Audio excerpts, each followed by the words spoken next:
આજે આપણે બાળકોને પસંદ આવે તેવા મંચુરિયન પરાઠા બનાવવાના છીએ। આ પરાઠા બનાવવા પણ ખૂબ જ સહેલા છે અને તમે આને લંચ બોક્સમાં પણ આપી શકો છો। તો કેવી રીતે બનાવવા એ જોઈ લઈએ। એના માટે મેં કોબીજ, કેપ્સિકમ અને ગાજર લઈ લીધું છે। તેને રફલી કટ કરી લીધા છે।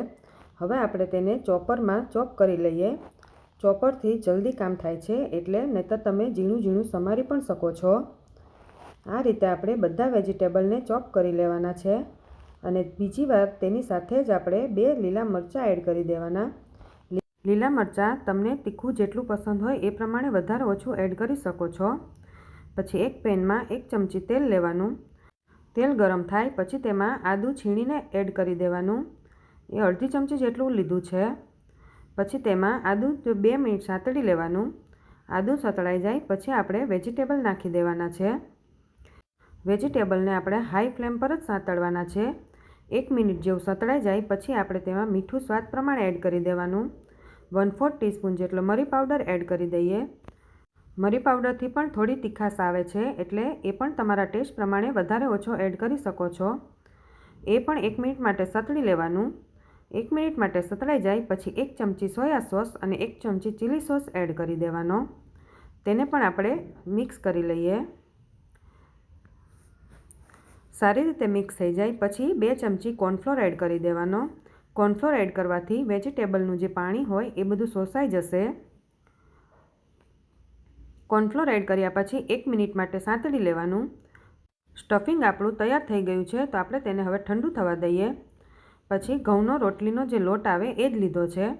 તમે અહીંયા મેંદાનો લોટ પણ લઈ શકો છો। પછી તેમાં 1 ચમચી જેટલું તેલ અને મીઠું થોડું એડ કરી દેવાનું। પછી તેને સારી રીતે મિક્સ કરીને જરૂર પ્રમાણે પાણી એડ કરતું જવાનું અને એકદમ સોફ્ટ લોટ બાંધી લેવાનો છે।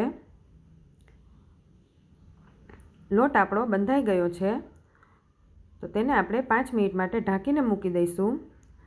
પછી આપણે તેના પરાઠા બનાવી લઈએ। તો તેના માટે પહેલાં એક રોટલી જેવું વણી લઈએ।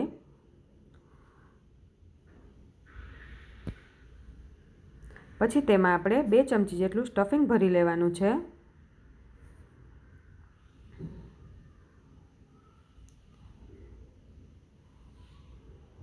તમને જે શેપ પસંદ હોય એ શેપમાં તમે પરાઠા વણી શકો છો। મેં અહીંયા સ્ક્વેર શેપ આપ્યો છે। આ રીતે બધી સાઈડને સારી રીતે વાળી લેવાનું અને હલકા હાથે વેલણાથી આપણે થોડું વણી લેવાનું। આ પરાઠા એકદમ પતલા નહીં વણાય, એ થોડાક જાડા જ રહેશે। હવે આપણે આ પરાઠાને લોઢીમાં શેકી લઈએ। તેલ, બટર અથવા ઘીમાં તમે શેકી શકો છો। બંને સાઈડ આપણે તેલ મૂકીને શેકી લેવાના છે।